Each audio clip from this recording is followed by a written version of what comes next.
What's up everyone, I'm CallumOnToast, and in today's video, since the new season is literally just a few hours away, I figured we take a look back at some of my craziest battles of the season. Now do note these battles do not include any of the battles that I've done on stream, but I may do a compilation at the end of the year for my best stream battles, so do let me know if you want to see that. Now talking of my live streams, I want to say a massive thank you for the insane support that I've had recently, and a special thank you to Alan, Superbroker9759, Colin L and S for their donations in my stream a few days ago. I really appreciate the support, and with that being said, let's just get straight into the question of the day. What has been your favourite video that I've uploaded this season? Let me know in the comment section down below, and with that being said, let's get into the compilation now. So going into the first battle, going to lead Rillaboom into Clodsire, so obviously not a great matchup for us, and honestly my entire team doesn't really want to see Clodsire, which isn't ideal considering Clodsire is the most common Pokemon this season, but they are running Stone Edge, not Sludge Bomb, so I'm able to hang on. I'm trying to make it to an Earth Power. The opponent tries to catch the Earth Power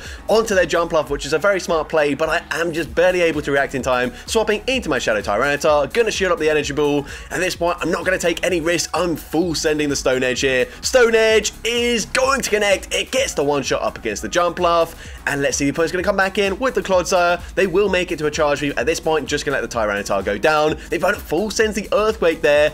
We are going to come in with the Volcarona, as of course Rillaboom is very low in HP. Going to come in with the Volcarona. We've seen already they are running Stone Edge, so I will have to respect this. This would be double super effective damage up against the Fire and Bug typing. Going to use my final shield, and they come in with a Shadow for Alligator. Now I realize they are at 3 Shadow Claws already, so you're going to go for 1 extra Fire Spin, then swap and make a CMP tie sack swap there, swapping out and also getting off the charge move, winning CMP and forcing the opponent to be stuck in their own charge move here. So Hydro Cannon gets a KO. We are now going to just barely be able to outpace them to the Bug Buzz, and it just depends, can we Fire Spin, farm down the Clodsire before they make it to another Stone Edge?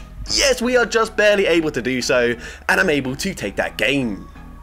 Alright, so going into the first battle, lead Inkay into Victini. Now, the thing about Victini in this meta is that all of its charge moves will debuff its stats in one way or another, so typically they will farm up to back-to-back V-Crates before throwing, but Inkay is so spammy, we can barely make it to back-to-back Night Slashes before they get to back-to-back moves, so firing off the second Night Slash, grabbing a shield advantage, and then swapping to make the catch onto my Armarouge. And as well, when we swap there, we actually got an Incinerate in, which is huge for us because up against that debuff defense Victini, whilst it was resisted, it will actually put them into range where hopefully Metagross can farm down with resisted fast moves. Now anyways, we bait out the Claydol there, not ideal for us, but we kind of needed it because Metagross wants no part of that Claydol action whatsoever. Gonna come back in with the Inkay, and we're definitely gonna have to shield this as the opponent goes for a Shadow Ball, which is definite overkill. Could have just gone for the Scorching Sands, but either way, I'm now gonna overfarm, fire off a Night Slash. Night Slash is going to grab a shield, and it gets the boost, and this will guarantee this Night Slash will definitely get the KO now up against the Claydol, and we're gonna swap straight away into Metagross, and you can see they are definitely in Bullet Punch farm down range. They're going to fire off another V-Create. V-Create grabs my final shield. They come in with a Malamar, but when all shields are down, Shiny Shadow Metagross absolutely goes to town. Meteor Mash will get the one shot up against the Malamar. We can resist it, Bullet Punch, farm down the Victini, and I'm able to take that game. Alright, setting into the first battle, lead Enamorus into Dragonite. This is the dream lead for us, of course, going to double resist the typical moveset of Dragon Claw and Superpower. The opponent's going to swap out into Feraligatr, but we've got so much loaded energy, going straight for the Grass Knot, dealing huge damage there. Unfortunately, we won't be able to get the full Fairy Wind farm down before they make it to a Hydro Cannon, so I throw the Fly there. The opponent lets Feraligatr go down, and they come in with a Tapu Fini. So you can see my backline looking pretty useless up against this team right now. We bait with the Fly there. Of course, we did just land a Grass Knot, so expecting to grab the shield. I'm not going to shield this. The opponent goes for Nature's Madness, and they're actually able to snipe with the Dragonite. Honestly, I did not expect Krookodile to go down that easily, but of course, not the bulkiest Pokemon ever. But now we're actually in a pretty decent position here, as the opponent comes back in with the Dragonite, and because these Fairy Winds are dealing more damage this season, I can just double shield here. Of course, these are double resisted charge moves, but I can go for a full Fairy Wind farm down, and I will come out with 2 Grass Knots loaded, so I can fire off the first one. This should be grabbing the final shield from the opponent, but I will reach Grass Knot number 2 before they get the Water Gun farm down, and from this range, Grass Knot gets the KO up against the Tapu Fini, and I'm able to take that game. Alright, so going into the first battle, is Shadow Flygon into a shiny Shadow Cacturne, which is very cool, very spicy pick. Unfortunately, a bit of a core breaker to my team though, so I'm going to go and fire off a Dragon Claw, expect to grab an early shield. Now, I typically did not say swap into my Stonejourner here, but if I swap into my Lycanroc, they can just fully fast move farm me down as Sucker Punch is resisted. But as a result, I'm able to swap into my Stonejourner, baiting out a Diggersby, which definitely is not ideal, but I think I threw it on CMP here, firing off the Stomp. Stomp, really not going to do much damage, but at this point, we're just going to sacrifice the Stonejourner. So obviously this battle is not the best showcase of what Stonejourner can do, but I guess it kind of showcases what it typically would be able to do in the Go Battle League, which unfortunately isn't really much. But either way, going to come back in with the Shadow Flygon, firing off the Scorching Sands on the CMP tie, which is perfect for me, and of course, going to no-shield this. The opponent also fires off the Scorching Sands. We can come in with the Lycanroc, get the Sucker Punch farm down, and the opponent is going to wait out their Switch Clock before coming in with a Clodsire, which is actually really good for me, but they swap back into the Shadow Cacturne, and that is huge for me. I'm firing off the Trailblaze straight away. Trailblaze is going to ramp up my attack, and now these drill runs are going to deal huge damage in this matchup. We're firing off the first drill run. Drill run goes unshielded. It nearly gets the one shot. They're going to fire off the charge move, but it doesn't matter at this point. Sucker Punch will get the KO, and I'm able to take that game. Alright, heading into the first battle, Shadow Machamp into Ariados. Obviously, this is an awful matchup, and obviously we're running Payback here, but they're probably going to be shielding our coverage anyways, as Machamp does have access to both Rock Slide and Stone Edge. They're going straight for Trailblaze, which got a buff this season.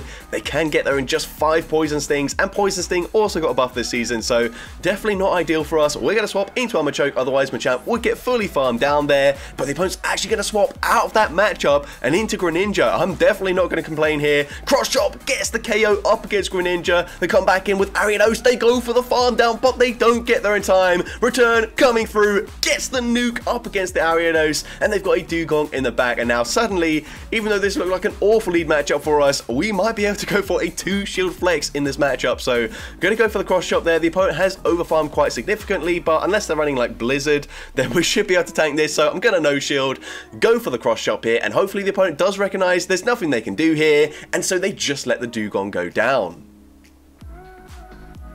So GG's to opponent there into next battle. We see Decidueye into Shadow Alolan Sandslash. Now, even if I was running the Aura Sphere, it still would not be a great matchup. We're going to try and swap and catch an Ice Punch onto my Frillish. Unfortunately, it backfires as they don't throw straight away. They can now go for the Drill Run, dealing big damage. But again, swapping into a Pokemon double weak to Ice. Does this opponent know? We go for the Ice Beam, and that does huge damage. But unfortunately, it's still not enough damage to one-shot the Altaria.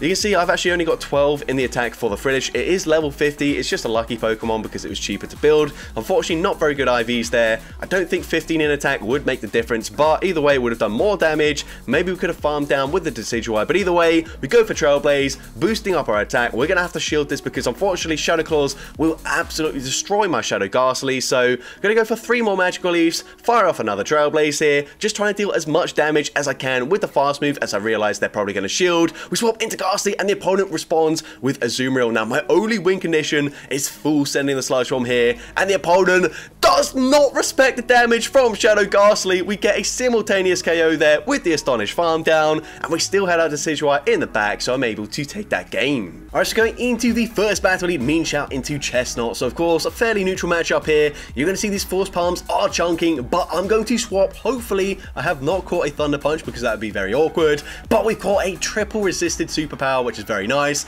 Unfortunately, though, we've met with a Shadow for Alligator, so at this point, I can't really afford to shield this. Just going to let it go down there. Otherwise, if I shield that, potentially they can just Shadow Claw farm it all the way down, and I definitely don't want that. So instead, going to come back in with the Mean Shout, go for 1 Force Palm, making sure to throw on good timing, going for the Brutal Swing. Of course, I could go for the Break there and drop their defense, but I realized if they shield, I'm still going to get the fast move farm down anyway, so don't need to debuff their defense there. We get the farm down, and let's see what the opponent wants to do. They're going to come in with a Clodsire, so you're going to see so many teams are basically just for Alligator, Clodsire, and then just insert a random third Pokemon, and that's basically how original people are being these days. They're like, okay, well, I'll use a Chestnut, that's pretty original, and then just pair it with literally the most common core in the game, and honestly, I'm already a little bit bored of this season. But either way, gonna fire off back-to-back Scorching Sands here. First one goes unshielded, the second one will grab a shield, and honestly, I did not get many debuffs at all with Scorching Sands, but what I did do is make a lot of very nice nice catches like this one, catching the charge move there. Of course, it's meant to be a mean shell showcase, but either way, I'm going to look to win with the Sandy Gar, so the opponent just concedes the match there. So GG's to opponent there. Into the next battle, we see a Feraligatr in the lead. So this isn't that bad of a matchup unless they're running Crunch. I think Crunch would pretty much just take us out here. But gonna no shield. Hydro Cannon honestly does a lot of damage anyways. They swap into Mana Buzz, and despite us being an electric type, because we've only got resisted charge moves, this actually isn't a positive matchup for us. You can see Dark Pulse does very nearly 50% of our HP. We can fire off a Trailblaze here and boost up our Volt Switch damage, but the charge moves, they just don't do much damage whatsoever. So I'm gonna use my shield here. The opponent does full send the Dark Pulse, but either way, I think even another charge move will not get the KO there. I think they got an extra Snarl in for free, which is very unfortunate, but I don't think it matters in this case. They still would have outpaced me to the next charge move. So Ampharos losing this matchup whilst also using a shield is pretty embarrassing, but I've actually put them into range where we can come in and Mud Slap farm them down with my Shadow Donphan, or at least I'm hoping I can farm them down here, but you're going to see it's going to be close. We actually don't quite get that farm down there, so I'm going to opt to go for a Trailblaze to boost up my attack, and they were actually at 1 HP, so it KOs through the shield, which is huge for me. And again, I can boost up my attack with the Trailblaze. Trailblaze grabs the final shield, and at this point I'm definitely going to shield here, as I will be able to go for a full Mud Slap farm down up against Feraligatr. The opponent recognizes that, and they've got Galarian Wheezing in the back, so we're double boosted. Body Slam doesn't do that much damage, but the Mud Slaps are seriously chunking, and now we'll get a snipe with a Psychic Fangs from Giraffe Rig, getting the KO, getting the Confusion farm down, and I'm able to take that game. So GG's to opponent there. Into next battle, we can see Vespiquen in the lead. So not Clodsire, but another very annoying, very bulky Poison Sting user. At least Poison Sting is going to be non-stab this time around. They fire off the Exeter, and then they come in with a Dunsparce, so not ideal for us, as of course they are going to be double resisting the Astonish damage, but Breum has a very good matchup up against the Dunsparce, so it's not the end of the world. Of course, I'm gonna no-shield this as they go for the drill run. I should be able to make it to a Grass Knot here, and this will put them into farm down range. Hopefully I can just snipe with my Breloom, so I'm going for the snipe, and we do get that snipe there. They're going to come back in with the Vespiquen, and I'm just going to no-shield this. I should be able to live an Exeter. Exeter does do a lot of damage though, but I'm going to make it to a Dynamic Punch, and honestly, I need this to land here. Dynamic Punch, double resisted, but it does do some decent damage there, and it will hopefully put them into Astonish farm down range for my Shinotic in the back. So we're going to wait out the Switch Card, come in with the Shinotic, and they should be able to make it to back-to-back charge moves. I believe they are one away from back-to-back Exeters, so I shield the first one, and then actually stopped attacking there because I was going to try and make a catch, but the opponent actually swaps out there, banking the energy and swapping into a Kanto Marowak. Now honestly, this is a pretty good matchup for us. We are down a shield, but we did have a slight energy advantage, so we're going to fire off back-to-back Seed Bombs here. I believe they are one away from the back-to-back Rock Side, so gonna shoot up the Rock Side, go for one more Astonish, then make the catch onto my Amoonguss, able to catch a Rock Side. Rock Side is going to take out the Amoonguss there. They come back in with the Vespiquen. Can we live an Exeter from this range? Exeter doesn't get the KO. Astonish takes them out there, and we are just barely able to live the Mud Slap damage, making it to a Seed Bomb. Seed Bomb gets the KO up against the Marowak, and I'm able to take that game.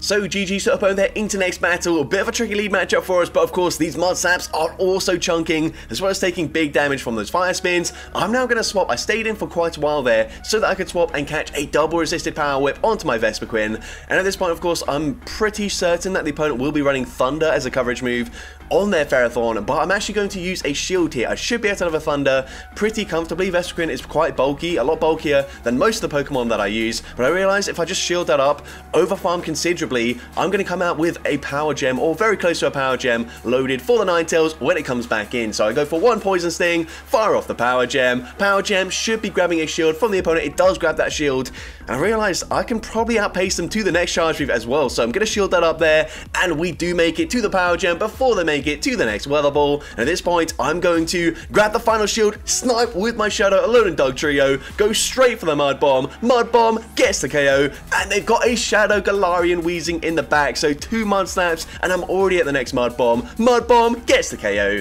and I'm able to take that game. Alright, so going into the first battle, leading Morpeko into a Shadow Golux. Of course, not very good for us. Gonna say swap into my Crocodile and baiting out a Azumarill. So of course, things aren't looking too good for us so far. I'm running Brick Break on that say swap Crocodile. That way I can flip certain matchups. Unfortunately, Azumarill is not one of them, but we do grab a shield advantage as I did over farm. They're gonna go straight for the Ice Beam, taking us out. We can come back in with the Morpeko, and there's no point throwing a Charge Boost straight away. I know that I can over farm massively, farm up to at least back-to-back Aura Wheels before throwing a charge move. And now for anyone who hasn't seen Morpeko in action yet, every time you throw a charge move, its form will change, and the typing of Aura Wheel will change as well. So now we've got the potential to nuke a Golurk with the Aura Wheel Dark. So we're going to grab a shield with the Psychic Fangs, the final shield, get a swap into my Krokorok, and I'm going to no shield this as the opponent goes for a Shadow Punch that actually does more damage than I was expecting, but the opponent swaps out into Galissapod, and that is huge for me. This is our lifeline. We're going for the Crunch. Crunch does drop their defense, which is very nice, and now we can come in with our Morpeko. Of course, this is a bug type Pokemon. They're gonna go for the X's, but I can farm up to back-to-back charge moves. Gonna go and fire off the Psychic Fangs, and once again, as we're throwing a charge move, our typing of that Aura Wheel will change back to the Dark typing, and we can now throw it into the Golurk, coming back in. Aura Wheel gets the KO, and I'm able to take that game. Alright, so heading into the first battle, Shadow Haunter into Clefable. So this is an amazing lead matchup for us, of course. Clefable got double buff this season with Fairy Wind dealing more damage and Swift costing less energy, but Swift is double resisted even up against a Glass Cannon like Haunter. We can tank that very comfortably, but this is definitely not good for us. They swap into Mandibuzz. Luckily for me, I do have quite a significant energy advantage, so I'm able to make it to back-to-back Ice Punches here, but if the opponent does shield this, I'm definitely going to have to swap out. I can't afford to let them just fully farm down my Shadow Haunter. And we basically got 3 of the same Pokemon, so might as well swap into my Shadow Gengar. They full send the Dark Pulse there, which will allow me to make it to a Sludge Bomb. Sludge Bomb is going to be shielded by the Mandibuzz. They are going to double shield, but that's okay. Honestly, at this range, Shadow Punch might be enough damage to get the KO, but they swap into Clodsire. Now, this is one of the reasons why I felt pretty confident running this team. I know there are a lot of Pokemon like Gastrodon, like Malamar, which are going to absolutely destroy this team, but Clodsire going to be the most common Pokemon in this season, and it's running Poison Sting, and we're also able to make a very nice catch there.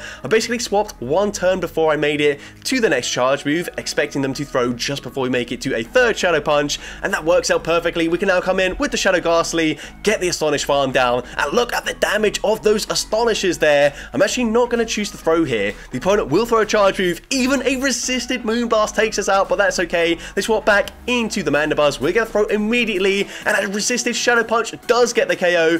We can get the Shadow Claw farm down. I'm able to take out Clefable, and I'm able to take that game. So GG's to opponent there into next battle. You can see Machamp into Zacian. So once again, another Fairy in the lead, just going to stay in here. They are running Snarl, so of course, very little fast move pressure up against my Machamp. I'm going to go straight for a Stone Edge here. I'll then go for one extra Karate Chop, and then try and swap a charge move onto my Ursaluna. But unfortunately, it backfires as the opponent holds onto the energy, then fires off the close combat, and then they swap into a Waterfall Primarina. So again, another double Fairy team already.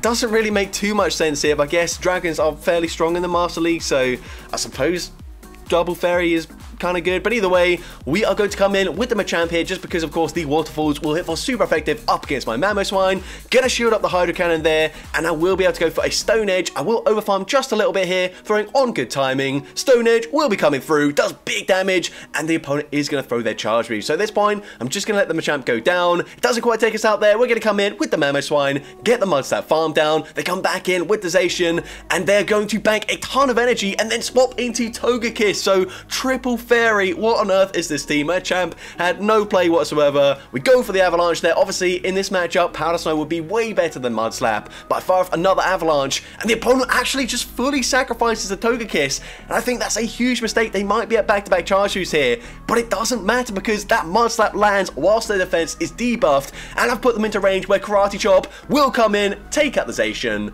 and I'm able to take that game. Alright, so going into the first battle, Shadow Rhyhorn into Alola Marowak. So this is a pretty good lead matchup for us. I'm running Rhyhorn in the lead just because I feel like It's probably the least useful one, but it does at least get to Horn Attack fairly quickly, and opponents probably won't know the moveset. I'm going to go and try to commit to a Mudslap farm down, but I realise I'm not quite getting there in time, so we fire off a Horn Attack. Even though it's double resisted from that range, it definitely gets the KO, but in comes a Jump Luff, and this is absolutely awful. But I'm going to try and capitalise on the fact that the opponent might not know the moveset there, so they do end up shielding a Horn Attack, which honestly would not do much damage whatsoever. We also don't throw the next Horn Attack there just because we want to try and force them to throw their energy. If they just go for a full farm down there, then we are absolutely screwed. There's literally nothing we can do. But since they've already seen Horn Attack and us baiting, we are now going to fully commit to the Stone Edge, and I need this to land. This is the only move that's going to deal any damage, and it does connect. It does huge damage. And at this point, I've actually put them into triple resisted Mudslap farm down range, so I'm going to commit to that farm down. They do drop my defense, but that's okay. They come in with a Clodsire, so I'm just going to bank a ton of energy, essentially forcing them to full send an Earthquake straight away, and they do exactly that. And now we can reach back-to-back Surfs. And by the way, I completely forgot until like 5 or 6 battles in that Surf did obviously get an energy nerf this season. It does do more damage, I believe, but it also costs slightly more energy, but it doesn't really matter. We take out the Clodsire, and I'm able to take that game. Charge TM situation, kind of want to save them for the upcoming Shadow event, so I didn't use any. But either way, into next battle, another Diggersby in the lead. GG's to their previous opponent, by the way. Gonna go for the Brutal Swing once again, throwing just before they make it to the Scorching Sands. And this time we're actually going to shield up the Scorching Sands, and we are going to be able to outpace them once again to the next charge. We're going to fire it off just before they make it to Scorching Sands number 2. And Brutal Swing is going to be no shielded this time around. So at this point, the opponent actually baits with a Fire Punch, huge mistake, and then we're able to get a full Dragon Breath farm down. I'm not sure if they did stutter lag there. You can see we did stutter on our end, but either way, they come in with a Togetic, and now I'm going to go for a Brutal Swing. Actually pretty happy that we landed it, because a Dragon Claw is going to do even less damage, and we end up grabbing a shield here from the opponent. At this point, I'm just going to no-shield this. The opponent fires off the Aerial Ace. That actually doesn't get the KO. They get the Fairy Wind farm down, and it's still a very tricky situation to be in. I'm going to come in with the Dragapult here, and the opponent is going to throw. I think they are 2 away from the next charge move. I'm 1 away from my charge move, but instead I'm going to go for the Astonished, then swap, make the catch onto my Hydreigon here, preserving the energy on my Dragapult. We're going to go for the Astonished farm down, and they've got a Kanto Ninetales in the back, so we're going straight for Breaking Swipe here. I'm not certain if a Shadow Ball would get the KO, so instead, fishing for the debuff, we get the debuff, and that means that a Weather Ball wouldn't get the KO. They have to fire off a harder hitting charge move, and as a result, we win the CMP tie. Shadow Ball gets the KO, and I'm able to take that game. So GG's to opponent there into next battle. Cypher into a Shadow for Alligator. Now, of course, we're running Trailblaze. They will be able to outpace me to the first charge move, but I should be able to live a Hydro Cannon from full health. It's going to be very close. It actually does a lot of damage, but we do barely tank that. We can now fire off a Trailblaze. Trailblaze is, of course, going to be shielded, as a lot for Alligator users just love to shield or even double shield in matchups here and just continuously spam out these Hydro Cannons, but that's okay. We had the shield advantage, gonna use that shield straight away. Now firing off the Trailblaze. Trailblaze grabs the final shield from the opponent, so at this point I'm also going to double shield here as they fire off another Hydro Cannon. We're gonna overfarm here, and the opponent tries to catch a charge move onto Cresselia. Now, of course, not running X-Scissor, but we can still go for a Rock Slide. Rock Slide really doesn't do that much damage, but I'm able to swap and catch a Grass Knot onto my Scissor, and that's amazing as it's double resisted damage. We might be Shadow, we might be Glassy, but that does very little damage, and we should be able to tank anything else they throw here. Even a Future Sight, not going to get the KO. They go for a Moonblast there, and unfortunately they do debuff my attack, which isn't ideal because now I don't think this Night Slash will get the KO. It doesn't get the KO, but we actually get the boost there, and that is huge for me because now we can go for a Trailblaze, once again boosting up our attack there, and we're able to make it to a Night Slash on the CMP tie, and from this range, Night Slash gets the KO up against the Tentacruel, and now we're going to swap Snipe with the Cleaver, firing off a Trailblaze. Trailblaze gets the KO. We take up for Alligator. This Cresselia will make it to a charge move, but it just doesn't matter at this point. Grass Knot gets the KO. We can come in with either Pokemon. We come in with the Scissor, we get the Bullet Punch farm down, and I'm able to take that game. Alright, so going into the first battle, it's Shadow Gygar into Flygon. So, of course, they are going to be running Dragon Tail, which means we don't resist the fast move. If they're running either Sand Attack or Mud Shot, then that would be alright. But they're going to swap into Talonflame, and I'll be honest, Talonflame was the biggest issue for this team. You might look at the team thinking, well, you've got 2 Rock Slide users in the back, but it does, of course, take more fast moves to make it to Rock Slide for both of those Pokemon this season, because all 3 of these Pokemon had energy generation nerfs to their fast moves this season. But we do grab both shields from the Talonflame. We're going to come in with a Vigoroth. I'm going to no-shield the first move. Don't expect them to go straight for a Brave Bird. They go for a Flame Charge. They do go for the extra Incinerate, so this could be a Brave Bird. Either way, I'm going to shield anyways. They go for the Brave Bird, and I'm actually going to swap into my Stunfisk, get a slight energy advantage, but they've got double fire in the back. But they swap back into Flygon. Now, of course, they do have enough energy for a Scorching Sands. I'm going to shield, and Scorching Sands does debuff my attack. So I'm going to go for an Earthquake here, and I need to undercharge this. I go for the undercharge. Earthquake doesn't do as much damage, and can we get the farm down? We get the perfect farm down there. They could have thrown a Dragon Claw, but that would not be enough damage to get the KO. And as a result, we come out with the Earthquake loaded. Earthquake gets the KO despite being debuffed up against the Ninetales, and I'm able to take that game. Alright, so go into the first battle, leading Naganadel into an opposing Guzzlord. So honestly, when I was building this team, Guzzlord was my biggest worry because, of course, we got 2 Pokemon that are Dragon types, but they don't have Dragon type fast move pressure, and unfortunately, we can't swap out of this matchup because Dragapult going to do even worse there. So unfortunately, just fully sacrificing the Naganadel. If they have a Fairy type Pokemon in the back, it's pretty much game over already. And as well, I didn't want to risk losing CMP here and throwing, so instead, I'm going to let the Dragon Claw go through, commit to the farm down, and they have a Azumarill in the back, so it's not looking great. But then the opponent swaps out into a Toxapex, and that is huge for me because Dragapult resists everything Toxapex can throw. As well, we're going for the Breaking Swipe first, and we get the debuff. And not only that, they don't even farm to the Sludge Wave, so this is just gonna be a Brine. Brine is resisted, it's debuffed, it doesn't do much damage. Now we're gonna go a full send the Shadow Ball here. I'm expecting the opponent will just fully sacrifice the Toxapex. They do exactly that, but we still have a chance here. If we can get a bait with the Breaking Swipe, then we might be able to win this game. It's going to be so close though. They go for the Ice Beam. We're going to go and fire off the Breaking Swipe. Breaking Swipe is going to be shielded by the Azumarill. We also get the debuff, allowing me to make it to the Shadow Ball. Shadow Ball will connect. It will deal huge damage, and the opponent is going to throw their energy. At this point, this is game over. Guzzlord does have a charge move loaded. I realize they can't store back-to-back Ice Beam, so I go for the extra Dragon Tail, fire off the Brutal Swing, and from this range, it takes out Azumarill, and I'm able to take that game. So going into the first battle, lead Ursaluna into Clodsire. So a fairly neutral matchup, of course, going to resist the poison damage here. And Earthquake still would hit very hard up against the Ursaluna. And unfortunately, I don't have high horsepower to hit that nuke charge move up against the Clodsire. Although the opponent doesn't know that, so they swap into Mandibuzz. And unfortunately, I throw it on very poor timing, giving a full Snarl in for free. But I will still be able to make it to another Swift. And I'm going to throw it on CMP. Now, this is very risky. We've already given them a full Snarl in, but the opponent does just throw their energy straight away. At this point, going to no-shield this. There's not really any point keeping my Ursaluna alive. I'm hoping I've put them into range where with the lick damage we can take them out with a Swift, but I'm honestly not certain that is the case. They're going to fire off the Dark Pulse there. We're going to overfarm. We're going to throw just before they make it to the next charge move. Swift will be coming through, and it does get the KO.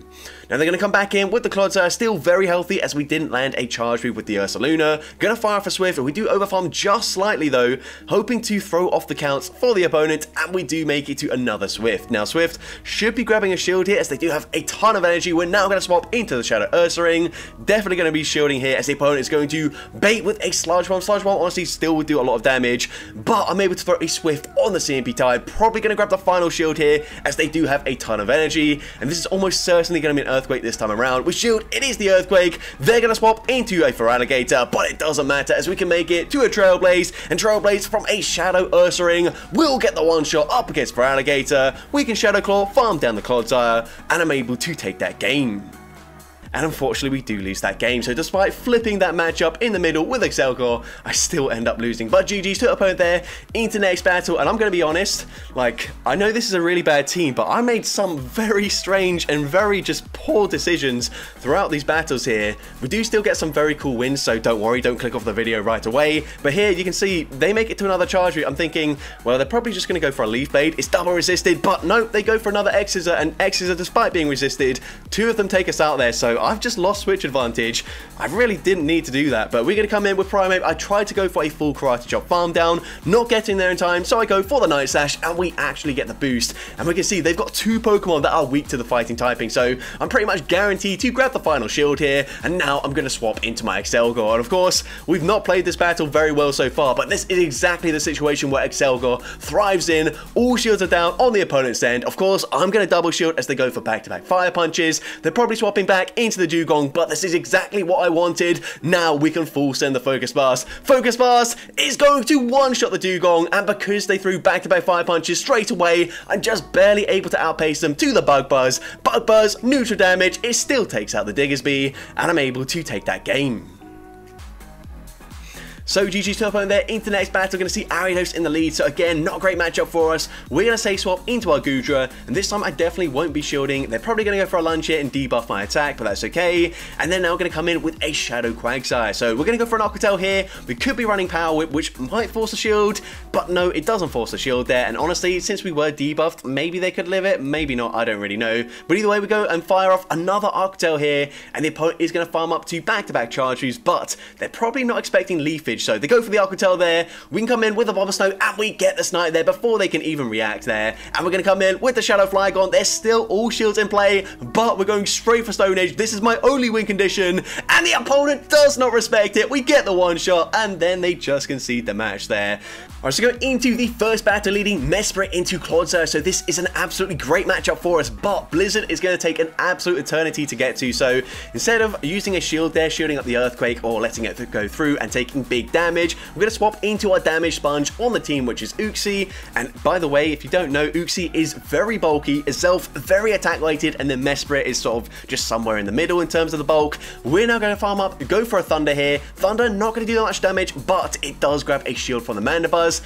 I don't really know if I wanted a shield or if I wanted to just land that damage there. They go for a Dark Pulse. They're going to take us out there. We're going to come back in with the Mesprit. We're still not able to make it to a Blizzard, but this is just the Aerial Ace. So Aerial Ace is going to be no shielded. They swap back into Clodsire, and I don't want to waste the energy there throwing a Blizzard to take out the Clodsire. So instead, we're going to swap into a Zelf, shield up the Earthquake there, go for the Confusion farm down, and the opponent comes in with a Shadow Machamp, and that is absolutely huge for me. The opponent recognizing their Machamp has no play into this team, but they lose CMP. They probably didn't realize that was going to happen. So Swift gets the KO here, and I'm pretty sure I have a Blizzard banked on my Mesprit. I wasn't certain if it would fully one-shot them, but certainly after landing a Swift from RSL, this is definitely Blizzard range. My win condition here is just to let them farm me down, as we're gonna win CMP with the Mesprit. Blizzard gets the KO up against the Mandibuzz, and I'm able to take that game. So GG's to opponent there. Into next battle, Lucario into Primeape. So not a great matchup for us, although I will still have more fast move pressure than the Primeape. I'm going to swap into my Shadow Sableye, and we bait out a Mandibuzz, which is huge for me. This is definitely the intentions, to bait out a Mandibuzz with the Shadow Sableye, because of course Claydol, whilst it does have coverage in Ice Beam and it does get there a bit faster, now that of course Mud Slap generates energy faster, it's still not a great matchup. But Sableye grabs a shield with the first Power Gem. We throw the second Power Gem. They do overfarm here, but that's absolutely okay. I'm going to no shield. We've grabbed that shield advantage. We can come back in with the Lucario, and if I want to, I might actually use a single shield and then go for a full Force Palm farm down. But let's see. I'm going to, nope, never mind. I'm going to no shield this. Can we go for a full farm down before they make it to back-to-back charge moves? We absolutely can, and we come out with the close combat loaded, so I'm throwing it straight away. The opponent might not expect this. Close combat gets the one shot up against the Primeape. I'm going to swap into my Claydol. They've got a Shadow Drapion. They're actually going to go straight for an Aquatel here, so I'm going to no shield. I would have no shielded anyways, as Claydol is bulky enough to tank any one charge move, but at this point I'm going to go for a 2 shield flex up against this opponent just because I can. The opponent recognizing there's nothing they can do here, so they just concede the match.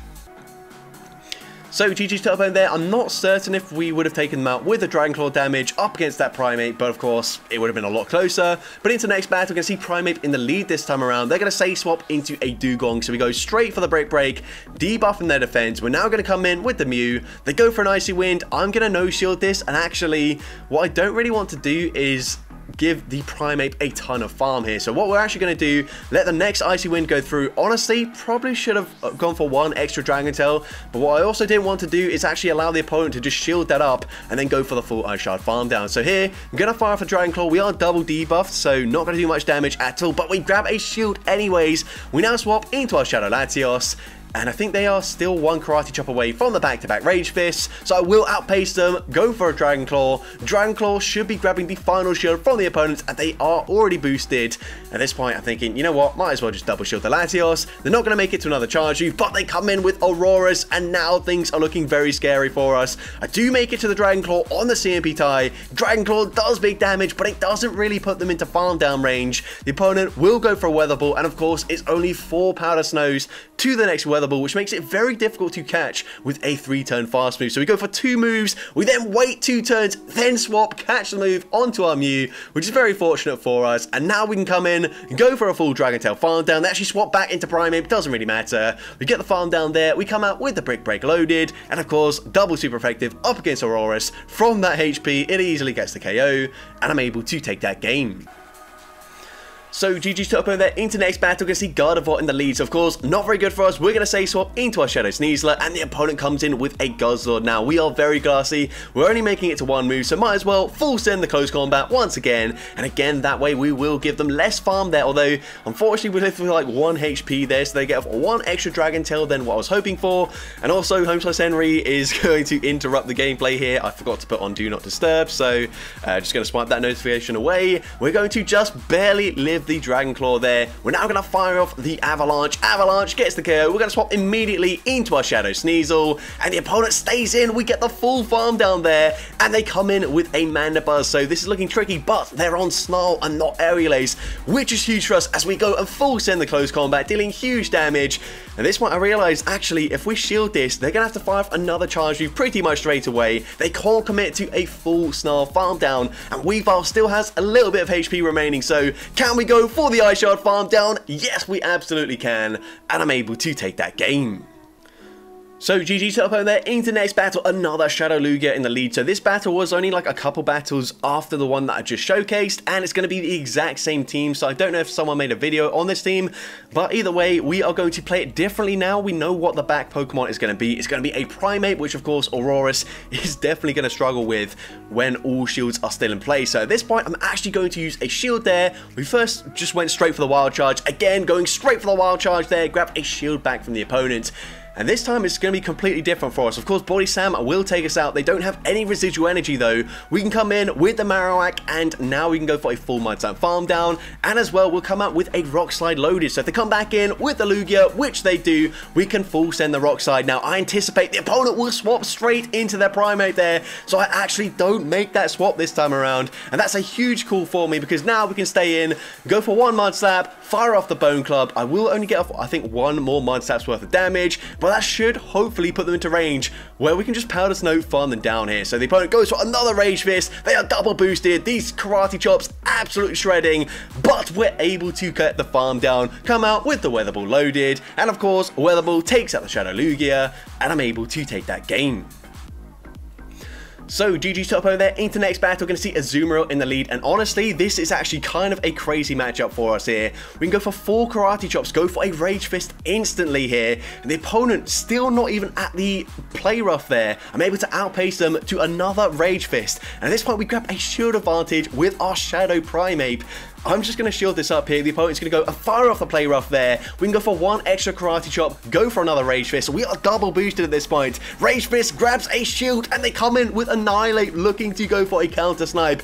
But we're able to make it to another Rage Fist, get the full-on one-shot up against Annihilate, and the opponent just not having it anymore, giving up completely, and we're able to take that game. Alright, so go into the first battle, leading Chestnut into Jumpluff. Obviously not a very good matchup for us. We do have 2 very strong answers to Jumpluff in the back. We're going to say swap into our Vroom. I say swap into Vroom not because it's particularly safe. It's actually very bad into pretty much any neutral matchup. It's really only those grass types that it can beat. But Revavroom is just an insane sweeper. With Acid Spray and Overheat, it's such a deadly combination. So at this point, I'm just going to let the Vroom go down there. They go for another Rage Fist. Unfortunately, they will make it to another Rage Fist, or potentially a close combat or an Ice Punch, which means Chestnut, despite being really awful up against the Jumpluff in the lead. I will shield anyways, and they do full send the close combat. We're now going to swap straight away into Reverfruit, and we are core breaking this team right now, assuming the opponent is not running Future Sight, which is pretty unlikely for this meta, because both Moonblast